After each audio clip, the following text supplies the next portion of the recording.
Con 33 minutos acá en primera página. Vamos al Medio Oriente. Una fuerte presión diplomática desde el Golfo podría haber disuadido a Donald Trump de atacar a Irán. Un alto cargo saudí que pidió mantener el anonimato afirmó el jueves que Arabia Saudita, Qatar y Omán llevaron a cabo un esfuerzo diplomático largo e intenso para convencer al presidente de Estados Unidos de dar a Irán una oportunidad de resolver sus conflictos sin una intervención externa.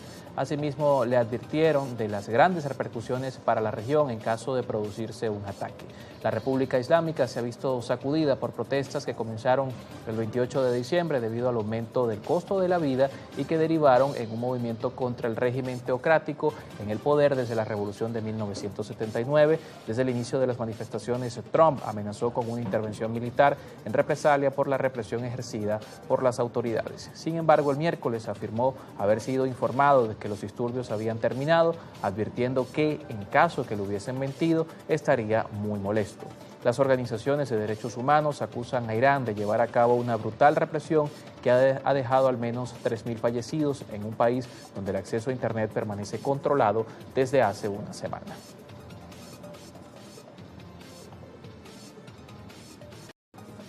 Seguimos ampliando información. Estados Unidos también sancionó este jueves a altos funcionarios del gobierno de Irán en medio de las protestas antigubernamentales que llevan ya más de 19 días y, como mencionamos, han dejado más de 3.000 personas fallecidas. El secretario del Tesoro, Scott Bessent, incluyó en la lista al secretario del Consejo Supremo de Seguridad Nacional de Irán, Ali Larijani, a 4 comandantes regionales de las Fuerzas del Orden y de la Guardia Revolucionaria. Las sanciones congelan cualquier activo estadounidense de las personas y entidades designadas y prohíben a los estadounidenses realizar transacciones comerciales con ellas. Las autoridades iraníes mantienen un bloqueo digital desde hace más de una semana, pese a que las manifestaciones han disminuido en los últimos días.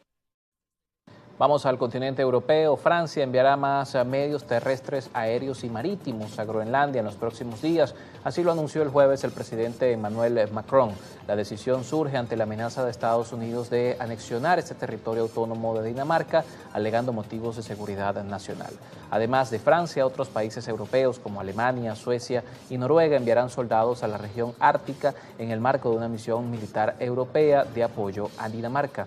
Sin embargo, la Casa Blanca desestimó el despliegue de una misión militar europea en Groenlandia. El presidente estadounidense Donald Trump ha argumentado que si los Estados Unidos no se apodera de Groenlandia, el territorio podría ser ocupado por Rusia o por China.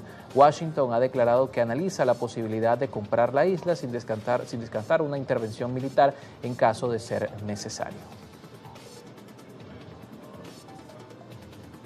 Bien, regresamos a nuestro continente. El Tribunal Supremo de Justicia de Brasil ordenó el traslado del expresidente Jair Bolsonaro a una instalación policial destinada a presos en condiciones especiales, ubicada dentro del centro de Papuda, en la capital de Brasilia.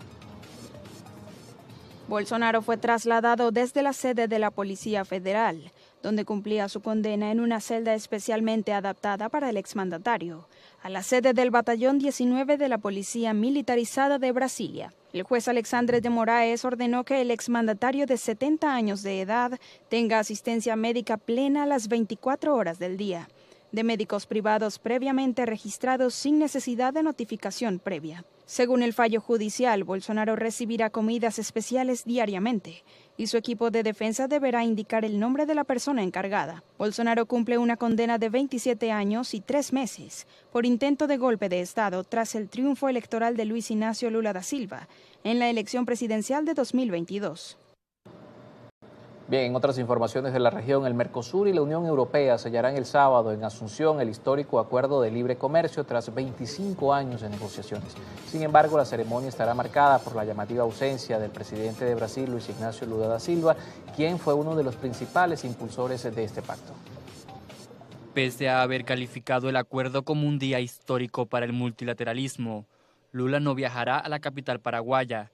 Según fuentes oficiales, el líder brasileño decidió no asistir tras alegar que las invitaciones para los jefes de Estado fueron enviadas a última hora por la presidencia del país. La firma creará una de las zonas comerciales más grandes del planeta, uniendo a más de 700 millones de consumidores. El objetivo de este bloque gigante es ofrecer una tercera vía económica que permita a la región competir con potencias de la talla de Estados Unidos y China.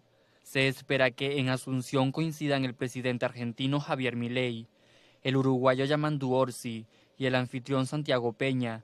Por la parte europea, la presidenta de la Comisión, Ursula von der Leyen, viajará directamente desde Brasil tras reunirse previamente con Lula en Río de Janeiro.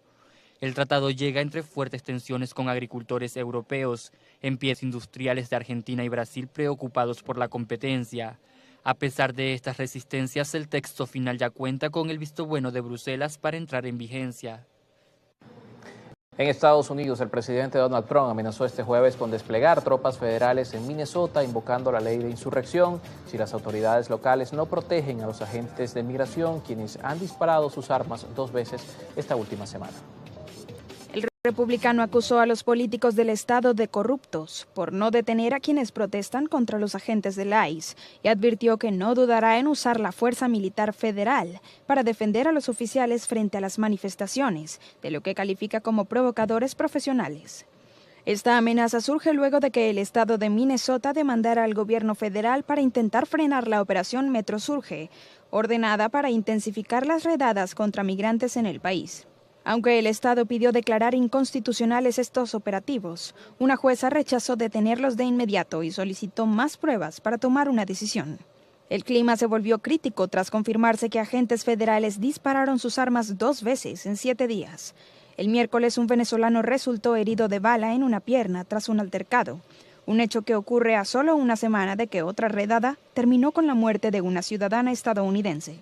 El alcalde de Minneapolis, Jacob Free, calificó la situación actual como insostenible e imposible para la ciudad, mientras las autoridades locales piden calma y rechazan el accionar de los agentes federales.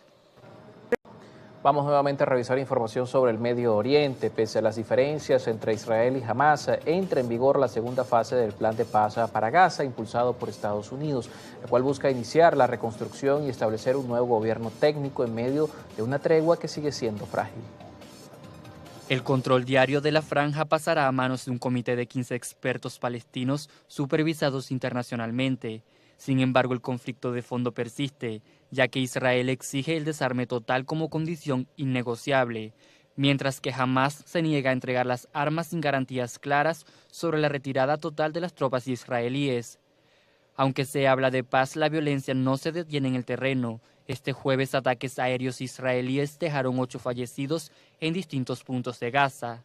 Se contabilizan casi 500 víctimas desde que inició el alto el fuego en octubre y existen denuncias mutuas de violaciones constantes al acuerdo.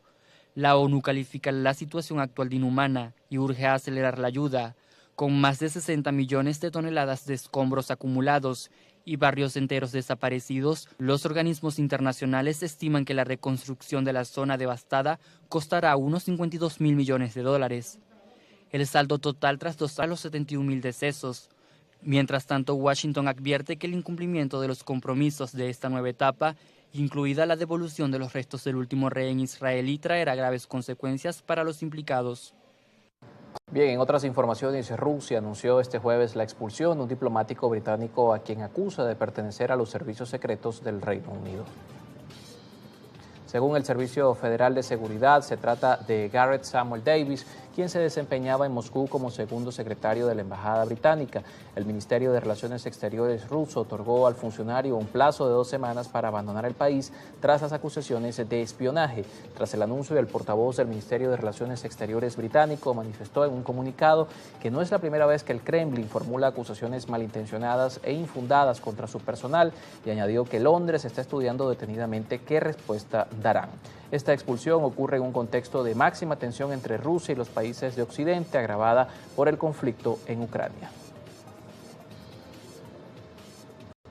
Revisamos otras informaciones en materia internacional. Por primera vez en la historia, una evacuación médica ha obligado a cortar una misión en la Estación Espacial Internacional. 4 tripulantes regresaron este jueves a tierra, un mes antes de lo previsto. La cápsula con astronautas amenizó con éxito frente a las costas de San Diego. A bordo viajaban los estadounidenses Mike Finke y también Sena Cartman, el ruso Oleg Platonov y el japonés Kimiya Yui. La NASA no ha querido revelar cuál de ellos sufre el problema de salud ni dar detalles específicos. No obstante, aclaró que no se trató de una emergencia inmediata, sino de una decisión prudente. Esta es la primera vez que se realiza una evacuación operación de índole médica desde la Estación Espacial, un centro internacional de investigación en órbita habitado de manera continua desde el año 2000 y que es un referente de cooperación multinacional entre Europa, Japón, Estados Unidos y Rusia. Otros 3 astronautas, un estadounidense y 2 rusos, llegaron en noviembre y permanecen en la estación para dar continuidad a las operaciones.